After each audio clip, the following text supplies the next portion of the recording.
वक्त की गर्दिशों का गम न कर। वक्त की गर्दिशों का गम न कर, हौसले मुश्किलों में पलते हैं। ये शेर महफूज रहमान आदिल साहब का है। नमस्कार, मेरा नाम है प्रदीप चौहान। बात समझनी है तो पूरी सुननी होगी। दरअसल ये वक्त की बात मैं क्यों ये वक्त का शेर पढ़ा, यूं तो एक और शेर भी है, बहुत अच्छा शेर है, शायद आपको पसंद आए। नासिर काजमी साहब का ये शेर है कि वक्त अच्छा भी आएगा नासिर, गम न कर, जिंदगी पड़ी है अभी। ये दो वक्त पे शेर मैं आज इसलिए पढ़ रहा हूँ कि ये जिस पॉलिटिकल सिचुएशन में, सिनारियो में हम रह रहे हैं इस देश में, एक ही शख्सियत है जिस पे ये दोनों शेर बहुत मुफीद बैठते हैं, और उस शख्सियत का नाम है राहुल गांधी। वो इसलिए कि हौसले मुश्किलों में पलते हैं की जो बात आदिल साहब करते हैं कि वक्त की गर्दिशों का गम ना करो, हौसले पलते हैं मुश्किलों में। जितना मुश्किल वक्त, राजनीतिक मुश्किल वक्त इस देश की मॉडर्न राजनीति में राहुल गांधी ने झेला है, शायद किसी ने नहीं झेला होगा। अपनी दादी की मृत्यु से लेकर पप्पू के टैग तक, या यूं कहे दादी की मौत से लेकर 2024 में लीडर ऑफ अपोजिशन तक जो सफर गर्दिशों वाला राहुल गांधी ने तय किया है, और उस सफर में जो हिम्मत, जो हौसला उस शख्स ने दिखाया है, आज की राजनीति में कहीं नजर उठा कर देख लीजिए, कोई, चाहे वो किसी पार्टी का, कोई नहीं कह सकता कि उससे ज्यादा मुश्किल वक्त किसी ने देखा हो। कहने को राहुल गांधी के बारे में कहा जाता है कि born with the silver spoon, लेकिन वो सिल्वर स्पून शायद जिस वक्त वो पैदा हुए थे उसी वक्त उनके हाथ से छिटक गया था। पर्सनल लॉस के बाद, पर्सनल मुश्किल वक्त के बाद राजनीतिक मुश्किल वक्त उस शख्स ने देखा, लेकिन एक चीज पे वो शख्स हर बार कायम रहा। न दादी की मौत के बाद हौसला गवाया, न पिता की मौत के बाद हौसला गवाया। जिंदगी से लड़ते रहे, अपनी छोटी बहन और मां के साथ खड़े होकर जिंदगी की लड़ाई लड़ता रहा। और उसके बाद जब तय किया कि अब राजनीति में आना है, राजनीति में आने के बाद जिस तरह से उस शख्स को सिंगल आउट करके एक पूरा चक्रव्यूह रचा गया और उस शख्स की पूरी इमेज को निस्तो नाबूद कर दिया गया, उसके बाद उसके खानदान को बदनाम किया गया, उसके बावजूद उस शख्स ने एक ही चीज पकड़े रखी, वो है उसका हौसला। इरादा पक्का था कि ना झुकूंगा ना टूटूंगा। वरना मैं पहले भी कई बार कह चुका हूं कि जितनी मुश्किलात उस शख्स ने झेली है, शायद कोई भी उनकी जगह होता तो टूट जाता, शायद राजनीति छोड़ जाता। उस शख्स ने नहीं छोड़ी, और ना ये लालच कि मेरे बाद मेरे बच्चों को विरासत में ही मिलेगी। शादी नहीं की तो बच्चों को विरासत देने का भी कोई लालच नहीं, लेकिन इरादे का मजबूत रहा। जिस बात में अड़ गया तो अड़ गया, जो बात उसे सही लगती है वो सही लगती है। वो कॉम्प्रोमाइज वाली पॉलिटिक्स नहीं करता। इसीलिए शायद कहा था कि सत्ता जहर है। लेकिन ये भी जानता है वो कि इस देश की राजनीति में अगर राजनीति रूप से पार्टी को जिंदा रखना, खुद को जिंदा रखना है, तो सत्ता भी जरूरी है। लेकिन दिमाग में ये बात हमेशा बैक ऑफ द माइंड उस शख्स का है कि सत्ता जहर भी हो सकती है। इसलिए वो ऐसी राजनीति करना चाहता है जो लालच की बजाय, पद की लालसा की बजाय जन सरोकार की राजनीति हो। और जब वो शख्स ये राजनीति करता है तो इस देश का हर व्यक्ति उसका मजाक उड़ाता है। बहुत कम ऐसे लोग थे जो उसके साथ खड़े थे, वरना ज्यादातर लोग उसका मजाक उड़ा रहे थे। बमुश्किल मेरे ख्याल से 10 लोग भी नहीं थे जो राहुल गांधी के साथ शुरू से खड़े थे।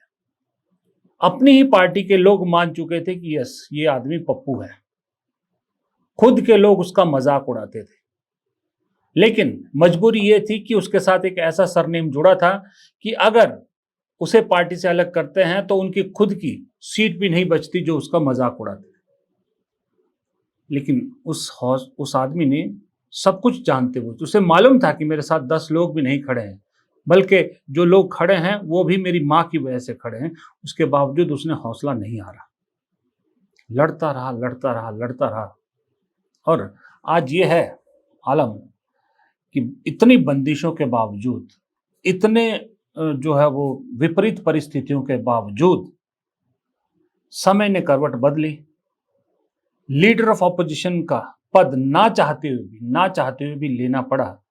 उसका भी जिक्र करूंगा आगे कैसे, अगर आपने नहीं सुना हो तो। मुझे भी ये दरअसल कल ही पता लगा कि लीडर ऑफ अपोजिशन का पद उन्होंने कैसे लिया, किसके कहने पर, क्या बात कहने पर लिया, वो पद लिया। और अब समय का जब चक्र वो 25 साल वाला जो मैं कई बार कह चुका हूं बदल रहा है, तो फिर जो कभी राहुल गांधी को स्पेस नहीं दिया करते थे या राहुल गांधी को लेकर मजाक उड़ाया करते थे, आज वही गोदी चैनल राहुल गांधी पर प्रोग्राम्स करने लगे हैं, राहुल गांधी की तारीफ करने लगे हैं, राहुल गांधी की तरफ झुकने लगे हैं। उनकी भी मजबूरी है कि जो बड़ी स्क्रीन है यानी टीवी है, टीवी पर राहुल गांधी की इतनी खुल्लम खुल्ला तारीफ नहीं कर सकते, क्योंकि जिस दिन उन्होंने ऐसा किया उसके अगले दिन ही उस चैनल के दफ्तर में ईडी, आईटी या सीबीआई किसी की टीम पहुंच जाएगी। लेकिन वो कहते हैं ना कि पिंजरे में पंछी कब तक रहता है, फड़फड़ाने की कोशिश करता है कि किसी तरह से बाहर निकलो, तो धीरे धीरे बाहर निकलने की, जाल से निकलने की कोशिश करता है। उस कोशिश करती हुई मुझे गोदी मीडिया अब कहीं दिखने लगी है, बेशक बड़े स्क्रीन पे नहीं तो डिजिटल प्लेटफॉर्म पे, अपने सोशल मीडिया चैनलों पर, लेकिन कहीं ना कहीं एक हल्का सा बदलाव की झलक आपको दिखनी शुरू हो जाएगी। मैं उन चैनलों की बात नहीं कर रहा जो चलते ही बीजेपी के फंड से हैं, जिसमें इंडिया टीवी हो गया रजत शर्मा का, या रिपब्लिक हो गया अपने क्या नाम है उनका, अर्णब गोस्वामी का, या नविका कुमार जैसे हो गई, या ए नई एजेंसी हो गई। मैं उनकी बात नहीं कर रहा जिनका तय है कि वो चाहे कुछ हो जाए, बीजेपी 0 सीट पे भी आ जाए तो भी वो भक्ति उसी बीजेपी की करेंगे। मैं उनकी बात नहीं कर रहा, मैं दूसरों की बात कर रहा हूं जो किसी वक्त इस देश में अच्छे मीडिया संस्थान माने जाते थे। धीरे धीरे वो बदलने लगे हैं। इसी सिलसिले में मेरी उम्मीद से कहीं आगे एक कल मैंने पॉडकास्ट देखा, पॉडकास्ट कह लिए या वीडियो कह लीजिए, जो मर्जी आप कह लीजिए। मैं नॉर्मली गोदी मीडिया के चैनलों की तारीफ या उनके प्रोग्राम पे डिस्कशन नहीं करता, लेकिन ये एक इंपॉर्टेंट प्रोग्राम था, क्योंकि इस प्रोग्राम का नाम है रिपोर्टर्स ऑफ एयर। ये प्रोग्राम है, आप देखेंगे रेडियो आज तक का डिजिटल प्लेटफॉर्म पे आप जाके देखिएगा, आज तक रेडियो के नाम से है ये आज तक जो ग्रुप है उन्हीं का एक डिजिटल चैनल है, जिसे रेडियो पे पॉडकास्ट करते हैं और वीडियो भी यूट्यूब पे डालते हैं। ये इसलिए मुझे अच्छा लगा प्रोग्राम इसका कल देखा कि जो डिस्कस कर रहे थे, जो बैठे थे, वो सब के सब रिपोर्टर हैं। वो रिपोर्टर जो अभी भी कांग्रेस पार्टी, बीजेपी पार्टी या किसी और राजनीतिक दल को कवर कर रहे हैं, जो संसद जाते हैं, जो मौजूदा राजनीति के सबसे नजदीकी हैं। हम भी कवर कर चुके, हम पार्लियामेंट कवर कर चुके, हम पॉलिटिकल पार्टीज कवर कर चुके। आज की डेट में हम फील्ड में नहीं हैं, हाँ वहां से इंफॉर्मेशन लेते हैं, हम जाते नहीं है। वो आपको मालूम है कि हमें कोई जाने भी नहीं देगा वहां पर, लेकिन ये लोग वहां जाते हैं। इस प्रोग्राम में दरअसल डिस्कस कर रहे थे रिपोर्टर कि राहुल गांधी कितने करुणामय है और उनकी राजनीति कैसी है या उनकी क्या कमियां हैं। ऐसा नहीं, सिर्फ तारीफ, कमियां भी हुई और होना भी चाहिए। एक जर्नलिज्म का यही बेसिक वो है कि अगर आप किसी की तारीफ कर रहे हो, किसी की अच्छी बात बता रहे हो, तो उसमें जो कमियां हैं वो भी गिनवानी चाहिए। तो इसमें वो रिपोर्टर भी थी जो आपने नाम सुना होगा, मौसमी सिंह, जिसे एक बार राहुल गांधी ने कहा था कि तुम बीजेपी की टी शर्ट क्यों नहीं पहन लेती। उस दिन मैंने भी कहा था कि राहुल गांधी को ये नहीं कहना चाहिए थी, क्योंकि मौसमी को मैं भी जानता हूं। मौसमी पिछले कई सालों से, मेरे ख्याल से तकरीबन 18-20 सालों से कांग्रेस को कवर कर रही है लगातार। कांग्रेस की, राहुल गांधी की भारत जोड़ो यात्रा में भी वो साथ चली थी, पूरी कवर किया था उन्होंने। तो खैर, ये सारी चीजें उन्होंने डिस्कस की थी। तो पता लगा कि उस डिस्कशन को देखने के बाद कि असल में राहुल गांधी, ना सिर्फ हम जो उनकी बात करते हैं या जो बीजेपी से सवाल पूछते हैं, ना सिर्फ हम राहुल गांधी को समझने की कोशिश करते हैं, बल्कि वो पत्रकार भी कहीं ना कहीं राहुल गांधी की बातों से अब सहमत होने लगे हैं, जो गोदी चैनलों में नौकरियां कर रहे हैं, जो ऊपर से डिक्टेट जो उन्हें मिलता है, मजबूरी में उन्हें वो करना पड़ता है, लेकिन अंदर ही अंदर कहीं ना कहीं वो सब जानते हैं कि राहुल गांधी कितने अच्छे इंसान हैं। वो सब, चाहे वो बीजेपी बीट का रिपोर्टर हो, चाहे कांग्रेस बीट का रिपोर्टर हो, सब जानते हैं कि राहुल गांधी ने कभी ना कभी कहीं ना कहीं उन सब के दिल को छुआ है। ये इस पॉडकास्ट का एक निष्कर्ष था। दरअसल इस पॉडकास्ट में जो कुछ चीजें सामने आई, पहले मैं आपको बताता हूं जो उन्होंने अच्छी बातें मुझे कही। वो ये बात कही कि उन्होंने जब राहुल गांधी की जब जिक्र कर रहे थे, जो मेन इंपॉर्टेंट चीज उन्होंने शुरुआत जो कुछ पॉइंट कहे उसमें यह है, निकल के आया उनकी बातों से कि जब से Rahul Gandhi leader of opposition बने हैं, तब से प्रधानमंत्री नरेंद्र मोदी लगातार परेशान है। Leader of opposition Rahul Gandhi संसद सत्र के दौरान जानते हैं कि कुछ ना कुछ ऐसा बोलेंगे जिसको लेकर हंगामा मचेगा, कुछ ना कुछ ऐसे सवाल पूछेंगे जिसको लेकर सरकार अनकंफर्टेबल होगी, और प्रधानमंत्री को ये चीज पसंद नहीं है, क्योंकि गुजरात के मुख्यमंत्री हो या पहली बार के दो प्रधानमंत्री हो, उन्हें ये आदत ही नहीं है कि उनसे कोई टफ क्वेश्चन पूछे। दरअसल born with the silver spoon Rahul Gandhi को कहते हैं, लेकिन सिल्वर स्पून मिला तो नरेंद्र मोदी को है, जिनको बिना मेहनत किए गुजरात के मुख्यमंत्री का पद मिल गया, उसके बाद प्रधानमंत्री बन गए, और किस्मत के धनी है, इसमें कोई शक नहीं है, इसमें कोई किसी की गलती नहीं, उनको आप ब्लेम नहीं कर सकते, पर किस्मत के धनी है कि उन्हें ऑपोजिशन में कभी बैठने की जरूरत ही नहीं पड़ी। तो वो अनकंफर्टेबल ऐसे सवालों से होते हैं क्योंकि उन्होंने ऑपोजिशन कभी झेला नहीं है। और राहुल गांधी ने एक बात तय कर रखी है कि बीजेपी के किसी छुटभइये नेता या सेकंड लाइन के नेता या नंबर 2 नेता से सवाल जवाब नहीं करेंगे या उन पर प्रहार नहीं करेंगे, सीधा निशाना हमेशा उनका मोदी पर रहेगा, वो मोदी पर निशाना साधेंगे। और राहुल गांधी के इसी जो रवैया है या इसी जो तरीका है कि सीधा मोदी पर प्रहार करेंगे, बीजेपी में बाकायदा एक सर्कुलर जारी करने की रिवायत पड़ी कि जब भी संसद में प्रधानमंत्री आएंगे तो मोदी मोदी के नारे लगेंगे। हम और आप ये सोचते थे ना कि देखिए बीजेपी में कितने लोग जो है वो मोदी से प्यार करते हैं, सारे सांसद की मोदी संसद में आते हैं और मोदी मोदी के नारे लगते हैं। जी नहीं, एलओपी बनने के बाद पहला भाषण जो राहुल गांधी ने दिया था, जहां प्रधानमंत्री को भी इंटरवीन करना पड़ा था, उसके बाद बाकायदा एक सर्कुलर जारी होता है, वहां से शुरू हुआ बीजेपी के सांसदों को कि प्रधानमंत्री के सदन में पहुंचने से 5 मिनट पहले सबको अंदर पहुंचना है, और जैसे ही प्रधानमंत्री आएंगे मोदी मोदी के नारे लगाने हैं। ये सच्चाई इन रिपोर्टरों ने खोली कि राहुल गांधी की वजह से कितने अनकंफर्टेबल प्रधानमंत्री होते हैं। दूसरा कि जब से Rahul Gandhi leader of opposition बने हैं, तब से जो बीजेपी ये मानती थी लीडर ऑफ अपोजिशन बनने से पहले कि राहुल गांधी अगर नेता विपक्ष होते हैं तो उनके लिए बहुत अच्छा है, प्रोपेगेंडा करते थे कि राहुल गांधी उनके सबसे बड़े प्रचारक है। लेकिन जैसे ही leader of opposition Rahul Gandhi बने, पहली स्पीच में जो उनके कॉन्फिडेंस दिखा है, उसके बाद लगातार बीजेपी मजबूर है कि राहुल गांधी को लेकर हर बार उन्हें नई स्ट्रैटेजी तैयार करनी पड़ती है। राहुल गांधी मजबूर करते हैं उन्हें हर बार नई स्ट्रैटेजी तैयार करने के लिए जब भी संसद का सत्र होता है।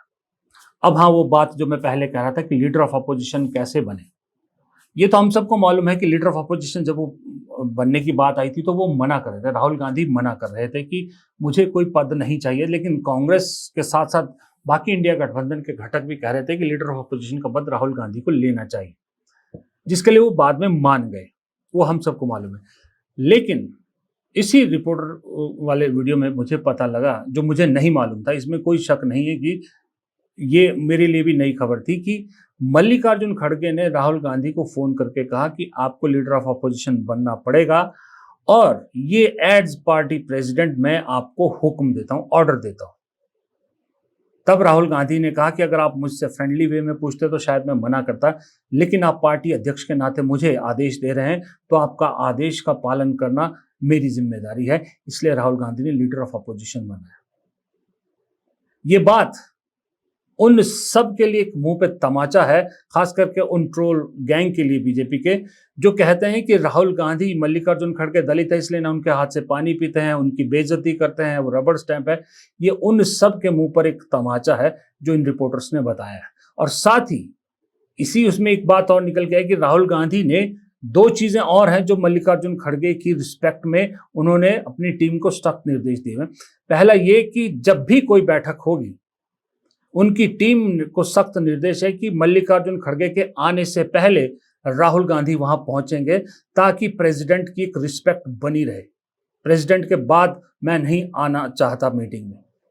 अब ये देखिए, अगर वो रबर स्टैंप होते हैं या उनकी रिस्पेक्ट नहीं होती, तो राहुल गांधी क्या ये हुक्म देते हैं अपनी टीम को कि मैं चाहे कहीं भी हूं, चाहे खाना खा रहा हूं, चाहे कहीं भी हो, मुझे आप बताएंगे कि खड़गे जी आने वाले हैं, उससे पहले मैं बैठक में पहुंचूंगा ही पहुंचूंगा।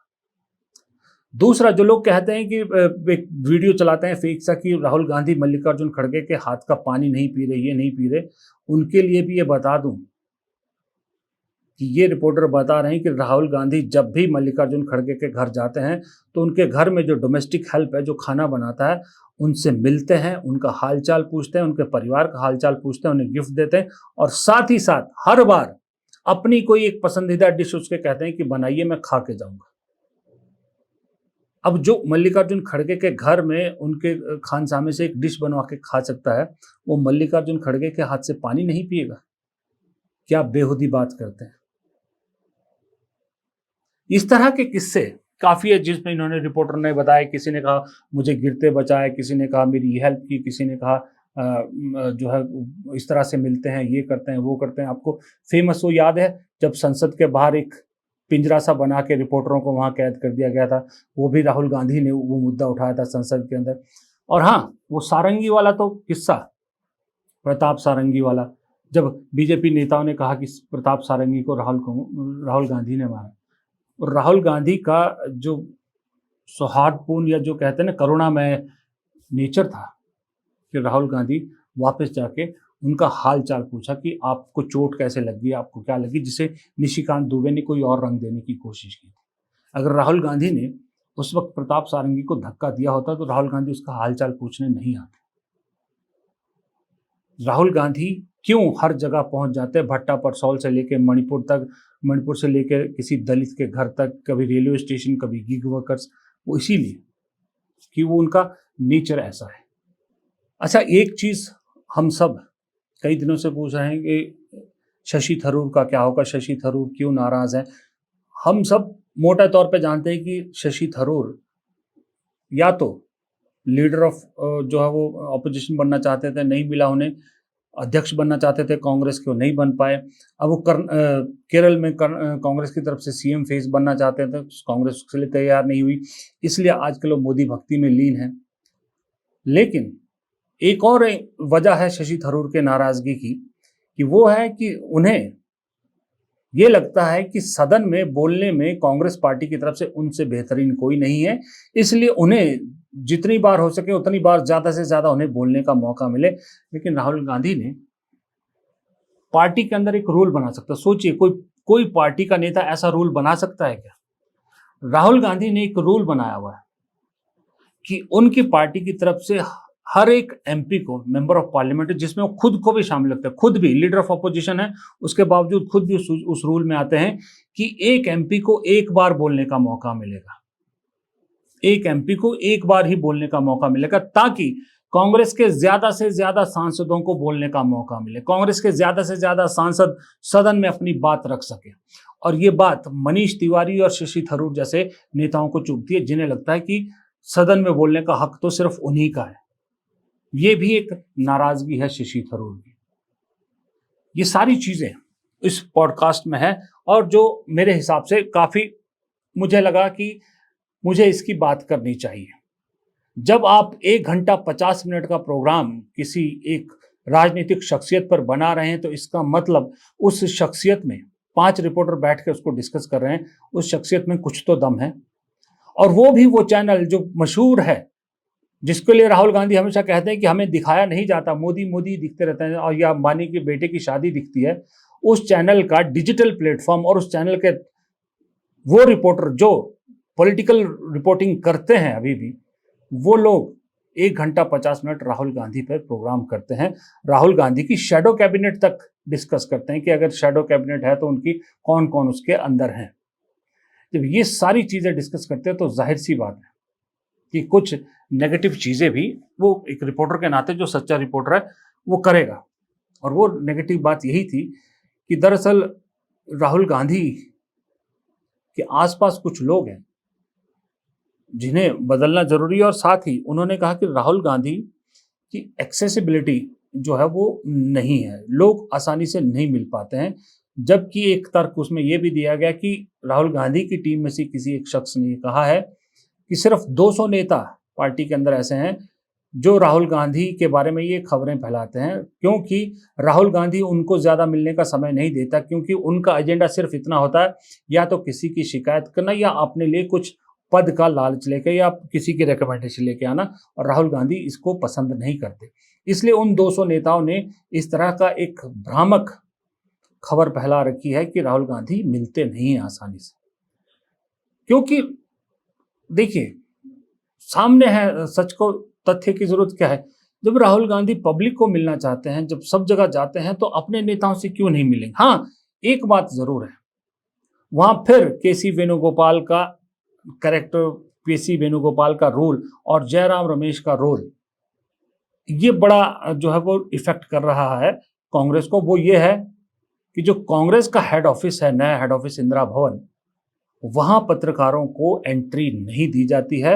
और जो पुराना ऑफिस है 24 अकबर रोड, जो खुला होता था, जब हम कांग्रेस कवर करते थे 24 अकबर रोड खुला होता था, हम कभी भी चले जाते थे, किसी भी नेता के कमरे में बैठ के ऑफ द रिकॉर्ड बातचीत होती थी, चाय पीते थे, चाय पी के आ जाती थी, बातें चीजें होती थी। उस 24 अकबर रोड में अब कोई नहीं बैठता, खाली पड़ा रहता है। लेकिन इंदिरा भवन में जहां नेता बैठते हैं वहां प्रेस को एंट्री नहीं है। जबकि बीजेपी कवर करने वाले जो रिपोर्टर थे इस शो में, दोनों, उन्होंने कहा कि बीजेपी के दफ्तर में कोई भी रिपोर्टर कहीं भी किसी के भी जाके मिल सकता है, कोई रिस्ट्रिक्शंस नहीं है। ये चीज सही में, सही मायनों में, मैंने एक दिन वीडियो बनाया था, याद कीजिए, कि जो कांग्रेस का वर्कर भी है उसे भी एंट्री नहीं है इंदिरा भवन में, उसको कॉर्पोरेट ऑफिस बना दिया गया है। Without permission no admission. वहां पर ये रूल केसी वेणुगोपाल की तरफ से ये बाकायदा सर्कुलर जारी है, नो एडमिशन विदाउट परमिशन। यानी कांग्रेस का कार्यकर्ता भी अगर मिलना चाहे किसी अपने नेता से उस दफ्तर में, या कोई अपनी बात कहना चाहे कहीं का डेलीगेशन, विदाउट परमिशन आपको अंदर जाने की इजाजत ही नहीं है। जबकि कांग्रेस का ये कल्चर है, कहा जाता है कि कांग्रेस के जितने बड़े बड़े नेता हुए हैं, नेहरू से लेकर, पंडित नेहरू से लेकर सोनिया गांधी तक, कि जो उनके संसदीय क्षेत्र से जो लोग मिलने आते थे, उन्हें अपॉइंटमेंट की तो जरूरत ही नहीं होती थी, उनके लिए दरवाजा खुला रहता था, खाने पीने का इंतजाम, रहने का इंतजाम सब होता था। लेकिन जो उनकी कॉन्स्टिट्यूंसी के नहीं भी हैं, वो भी अगर मिलना चाहते हैं डेलीगेशन, तो या तो उनके घर पे मिलते थे या दफ्तर में मिलते थे। इंदिरा गांधी जब प्राइम मिनिस्टर होती थी तब भी घर पे भी मिलती थी, दफ्तर में भी मिलती थी। और यहां उल्टा कर दिया गया है कि यहां ऑपोजिशन में आप हो, उसके बावजूद आपके दफ्तर में आपकी एंट्री ही बैन कर दी गई है। इस चीज को लेकर ध्यान देने की जरूरत है। लेकिन ओवरऑल मैं कहूंगा कि ऐसे प्रोग्राम को एक बार अगर आप कांग्रेस को पसंद करने वाले हैं तो देखना चाहिए। एक अच्छा जर्नलिज्म की आपको इसमें झलक मिलेगी। हाँ, एक आध रिपोर्टर इसमें आपको मिलेगा जो दिखेगा कि वो किसी ना किसी तरह मोदी भक्ति दिखाने की कोशिश कर रहा था। वो ठीक है, वो बीजेपी कवर जो कर रहे हैं पिछले 10-11 साल से, उनका माइंडसेट ही ऐसा हो गया है कि उन्हें ऐसा लगता है कि ये मेरे घर की पार्टी है। वो अपने आप को उसका सदस्य मानने लगा है। बहुत से पत्रकार ये कहते हैं कि यार हमारी सोच वैसी हो गई है, उसमें कोई वो नहीं। लेकिन ओवरऑल अगर ये ट्रेंड दिख रहा है कि राहुल गांधी पर इतने बड़े बड़े प्रोग्राम सब होने लगे हैं, तो वक्त बदल रहा है मेरे दोस्त, ये इशारा साफ है। नमस्कार।